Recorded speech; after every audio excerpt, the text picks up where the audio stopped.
हम देवता मेहमान में देखते हैं।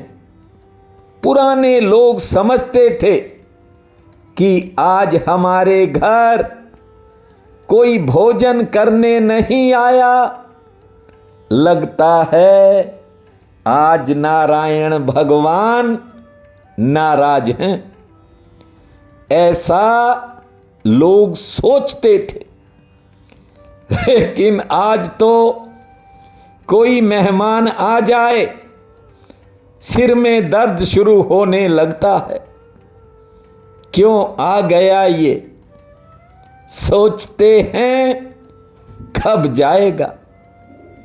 ध्यान दीजिए, हमारा सनातन धर्मी खिलाने के बाद खाता था, इसलिए सालों से प्रतिदिन आपको एक बात कहता रहा हूं कि आज 2 रोटी पुण्य में लगाना।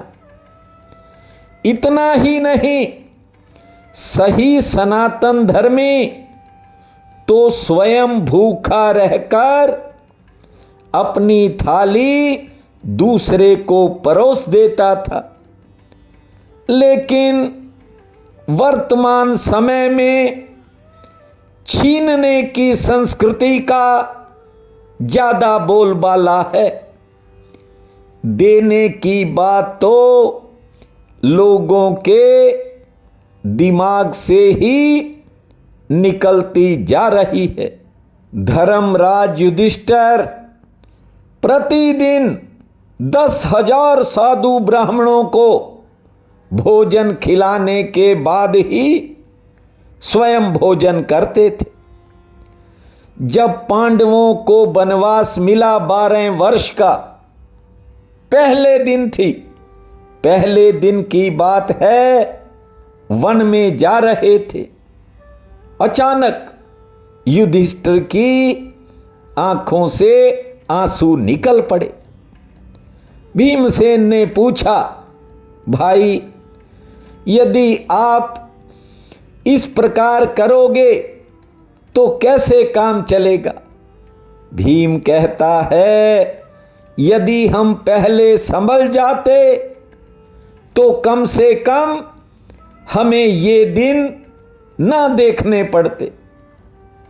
देखिए, धर्मराज युधिष्ठिर बड़े सहनशील हैं। उन्होंने कहा, भीमसेन, सुख और दुख ये जीवन के 2 पहलू हैं। ये तो दिन और रात की तरह आते और जाते रहते हैं। व्यक्ति को सुख पाकर ज्यादा हर्षित नहीं होना चाहिए और ना ही कभी दुख संकट के समय में घबराना चाहिए। जब दिन नहीं रहा तो रात भी नहीं रहेगी। ये तो यूं ही आते और जाते रहते हैं। भीम ने कहा, भाई फिर आप रो क्यों रहे हो। धर्मराज ने कहा कि मैं इसलिए रो रहा हूं कि वनवास के दौरान जब साधु महात्मा ब्राह्मण हमारी कुटिया पर भोजन के लिए आएंगे, तब मैं उन्हें क्या दूंगा। देखिए, अभी शुरुआती दिन थे। 5 पांडव और द्रौपदी एक कुटिया बनाकर रहने लगे थे। अचानक वहां एक दिन महर्षि वेदव्यास जी प्रकट हो गए। युधिष्ठिर को दुखी देखकर व्यास जी ने पूछा है, बोलो क्या चाहिए।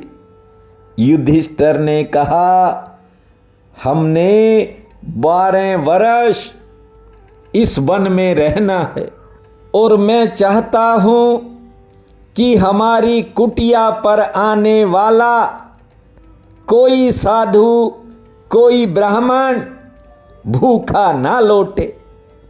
बस यही चाहता हूं, मुझे और कुछ नहीं चाहिए। वेद व्यास जी ने फिर पूछा, और कोई मांग है तो बताओ।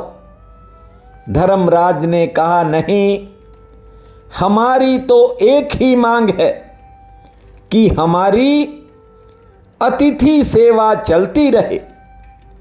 वेदा व्यास जी ने तत्काल युधिष्ठिर को एक महामंत्र दिया है, और जब जल में खड़े होकर धर्मराज युधिष्ठिर ने उस महामंत्र का जाप किया, तो उसी समय सूर्य नारायण भगवान अचानक प्रकट हो गए।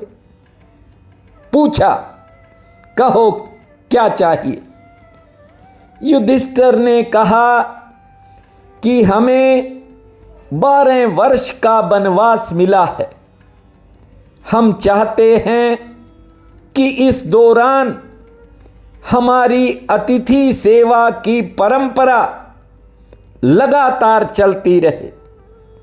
उसी समय सूर्य देवता ने युधिष्ठिर के हाथ में एक पात्र थमाया और कहा कि हो सकता है तुम्हें ये देखने में छोटा लगे, लेकिन ये वो अक्षय पात्र है जिसमें लाखों व्यक्तियों का भोजन निकल सकता है। द्रौपदी जैसे ही अपने मन में जिस प्रकार के भोजन का संकल्प लेगी, इस अक्षय पात्र में से ठीक वैसा ही भोजन निकलना शुरू हो जाएगा। सूर्यदेव ने कहा, पर एक बात है, एक शर्त है कि जब तक द्रौपदी स्वयं भोजन नहीं करेगी, तब तक तो इस पात्र से पदार्थ निकलते रहेंगे, लेकिन जैसे ही द्रौपदी भोजन कर लेगी, उसके बाद इसमें से कुछ नहीं निकलेगा। ये सुनकर द्रौपदी जी मन में बड़ी प्रसन्न हुई। ध्यान दीजिए, द्रौपदी मन में सोच रही है कि पूरा दिन मैं साधु महात्माओं और ब्राह्मणों को, भूखे लोगों को भोजन करवाया करूंगी, और मैं शाम को एक समय भोजन किया करूंगी। और उधर द्वारिका में बैठे भक्त वत्सल मेरे ठाकुर ने भी ये संकल्प ले लिया कि जब तक द्रौपदी भोजन नहीं करेगी, तब तक मैं भी भोजन नहीं करूंगा। श्री कृष्ण गोविंद हरे मुरारी, हे नाथ नारायण वासुदेवा। श्री कृष्ण गोविंद हरे मुरारी, हे नाथ नारायण वासुदेवा। हे नाथ नारायण वासुदेवा, हे नाथ नारायण वासुदेवा। श्री कृष्ण गोविंद हरे मुरारी, हे नाथ नारायण वासुदेवा। भागवत में लिखा है कि भक्त को भोजन करवाए बिना भगवान भी भूखे रहते हैं। देखिए, गृहस्थ जीवन में अन्न और जल के दान का बड़ा विशेष महत्व है। इसलिए देवियों, प्रतिदिन भले किसी जरूरतमंद को किसी पशु पक्षी को ही अतिथि मानकर थोड़ा बहुत निकाल दिया करो। गृहस्थ जीवन में अन्न और जल का दान समस्त शास्त्रों ने महत्वपूर्ण बताया है। जानते हो, सीता हरण के पीछे मुख्य कारण यही था। जब रावण ने साधु का भेष बनाकर मां सीता से भिक्षा मांगी तो सीता जी ने कुछ कंदमूल फल उठाए हैं। ये फल कुटिया में ही रखे थे और उस मृग के चक्कर में अभी किसी ने चखे नहीं थे। उन्हें लेकर माता बाहर निकली है। रावण को देना चाहा तो रावण ने देखा कि एक रेखा बीच में खींची थी और जो ही रावण ने अपना कदम आगे की तरफ बढ़ाया तो उसमें से आग निकलने लगी। आपको बता दूं कि ये वो लक्ष्मण रेखा थी जो कुटिया से निकलते समय लक्ष्मण जी ने कुटिया के चारों तरफ खींची थी ताकि कोई हिंसक जीव या कोई राक्षस कुटिया में प्रवेश न कर सके, क्योंकि लक्ष्मण जी जानते थे कि माता सीता अकेली है। लेकिन यहां तो रावण आया है, जान गया कि किसी यति के हाथ की रेखा है। रावण समझ गया यदि इस रेखा को पार करने की कोशिश की तो सीता हरण से पहले तेरा मरण हो जाएगा।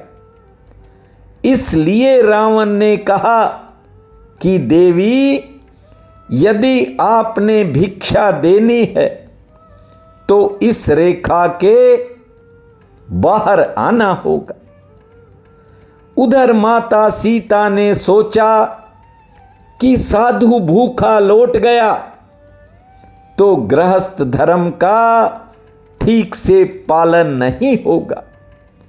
यही सोचकर उन्होंने लक्ष्मण की उस रेखा को पार किया था। कहने का मतलब यह है कि लक्ष्मण जी ने मां सिया को समझा दिया था कि घर में ना तो बड़े भाई हैं, मैं भी जा रहा हूं, मेरे पीछे से आप इस रेखा के बाहर मत आना। आपको बता दूं, लक्ष्मण जी ने मां सीता से सौगंध भी उठवाई थी, लेकिन माता सीता ने सोचा कि देवर की आन अर्थात देवर की कसम भले टूट जाए पर गृहस्थ का धर्म नहीं टूटना चाहिए। ऐसा सोचकर मां सिया ने लक्ष्मण रेखा का उल्लंघन किया था। देखिए, हर कथा कोई न कोई संकेत देती है। इधर जब पांडवों के पास अक्षय पात्र आ गया, प्रतिदिन हजारों साधु महात्मा और जरूरतमंद लोग उनकी कुटिया पर नित्य भोजन करने लगे। द्रौपदी जी बड़े प्रसन्न भाव से भोजन करवाती थी। सारा दिन लाइनें लगी रहती थी। अब देखिए, यहां दुर्योधन ने एक और बड़ा षड्यंत्र किया। उसने दुर्वासा ऋषि को 10,000 साधुओं के साथ पांडवों के पास भेज दिया। दुर्योधन को इस बात का नहीं पता था कि उनके पास अक्षय पात्र है। उसने तो बस इतना सोचा कि दुर्वासा ऋषि और उनकी मंडली को वहां भेज देता हूं। जंगल में इतने लोगों का भोजन तो उपलब्ध नहीं होगा। कहने का मतलब पांडव इतने लोगों के भोजन की व्यवस्था नहीं कर पाएंगे। और दुर्वासा ऋषि अत्यंत क्रोधी स्वभाव के हैं। ये पांडवों को श्राप देकर ही मार डालेंगे। ध्यान से सुनो। यद्यपि मेरे ठाकुर तो सब जानते थे, लेकिन उन्होंने इस दुनिया को अपना नाटक भी तो दिखाना होता है। गोविंद मेरो है, गोपाल मेरो है। गोविंद मेरो है, गोपाल मेरो है। अरे बाके बिहारी नंदलाल मेरो है। अरे बाके बिहारी नंदलाल मेरो है। गोविंद मेरो है, गोपाल मेरो है। गोविंद मेरो मेरो है, गोपाल मेरो है। अरे बाके बिहारी नंदलाल मेरो है, गोविंद मेरो है, गोपाल मेरो है। देखिए, द्वादशी का दिन था, दोपहर बाद का समय था। जो लोग एकादशी का व्रत रखते हैं, विधान के अनुसार उन्हें द्वादशी तिथि समाप्त होने से पहले भोजन करना पड़ता है। अब देखिए, द्वादशी तिथि के कारण पांडवों ने पहले तो साधु ब्राह्मणों को भोजन करवाया, फिर पांचों पांडवों ने भोजन कर लिया। और पांडवों के बाद द्रौपदी जी ने भी भोजन कर लिया। और तभी अचानक 10,000 ऋषियों को लेकर दुर्वासा ऋषि ने वहां दस्तक दे दी। अब देखिए, धर्मराज युधिष्ठिर को इस बात का नहीं पता था, अर्जुन को भी नहीं पता था कि द्रौपदी भी भोजन कर चुकी है। दुर्वासा ऋषि को देखकर उनके मुख से निकल गया कि आओ, भोजन तैयार है, प्रसाद ग्रहण कीजिए। शाम हो रही थी, इसलिए दुर्वासा ने कहा कि हम स्नान संध्या करके लौटते हैं, तब तक आप भोजन की तैयारी करवाएं। जब युधिष्ठिर ने द्रौपदी को बताना चाहा, तब द्रौपदी तो भोजन करके हाथ धो रही थी। देखिए, अब अक्षय पात्र में से तो कुछ निकलने वाला है नहीं। पांचों पांडव सोचने को मजबूर हो गए।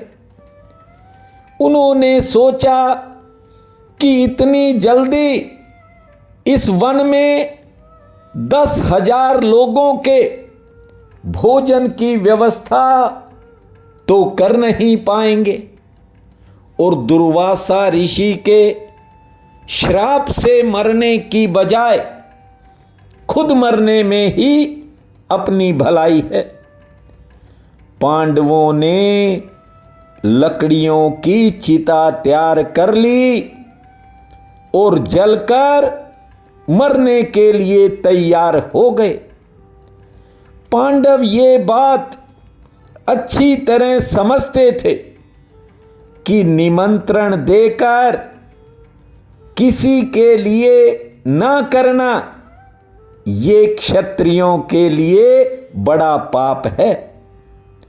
उधर जब द्रौपदी ने देखा कि उसके पति आग में जलकर मरने को तैयार हैं, तो द्रौपदी जी को एक बार फिर कृष्ण कन्हैया की याद आई है।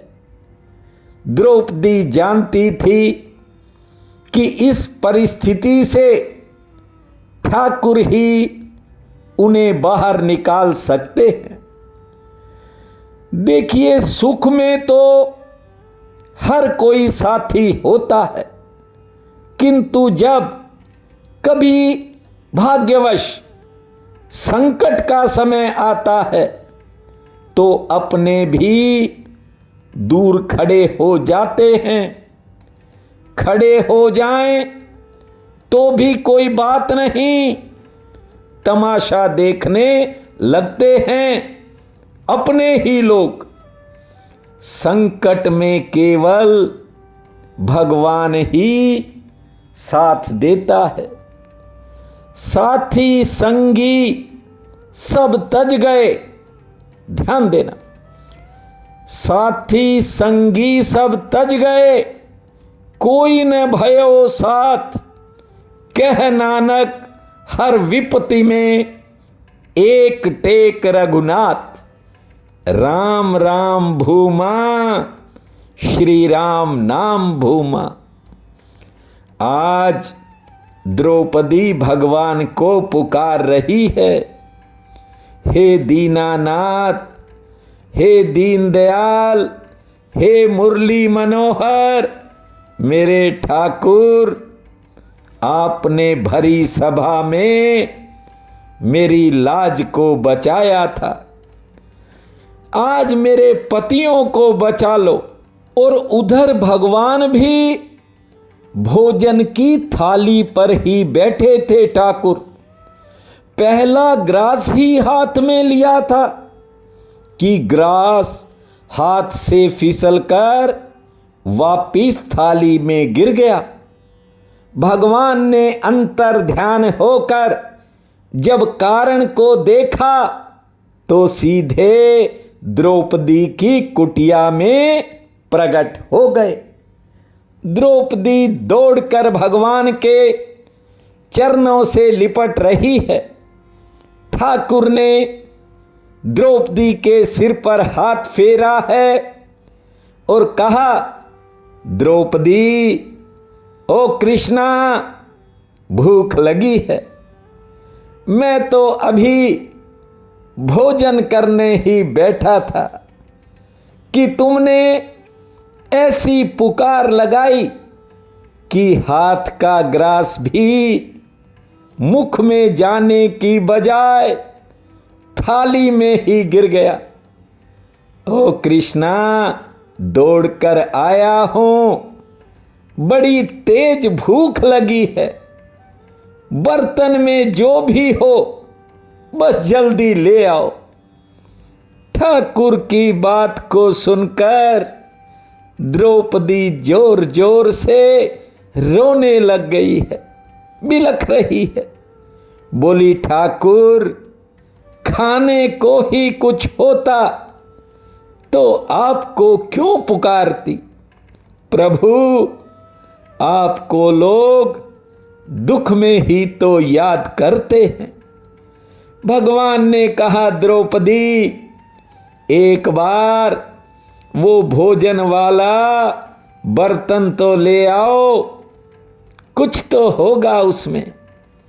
जैसे ही उस पात्र को लाकर द्रौपदी ने प्रभु के हाथ में थमाया है तो उस पात्र के किनारे पर सब्जी का एक मामूली